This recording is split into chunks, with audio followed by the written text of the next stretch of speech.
ಅಪ್ರಮೇಯ ಜಗನ್ನಾಥ ಅರವಿಂದ ಲತಾ ಸಖ ಆದಿದೇವ ಮಹಾದೇವ ನಾರಾಯಣ ನಮೋಸ್ತುತೇ. ಇದು ಅಪ್ರಮೇಯ ಸ್ವಾಮಿ ಇಂತಹ ದೇವಸ್ಥಾನ, ಬಹಳ ಪುರಾತನವಾದದ್ದು.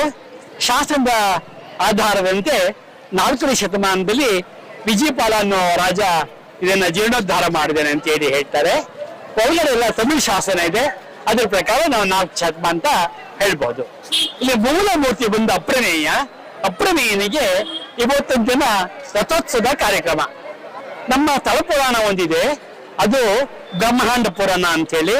ಅದು 12 ಅಧ್ಯಾಯ ಈ ಊರಿನ ಈ ಕ್ಷೇತ್ರದ ಬಗೆಗೆ ಅದನ್ನು ವಿವರವಾಗಿ ಕೊಟ್ಟಿದ್ದಾರೆ.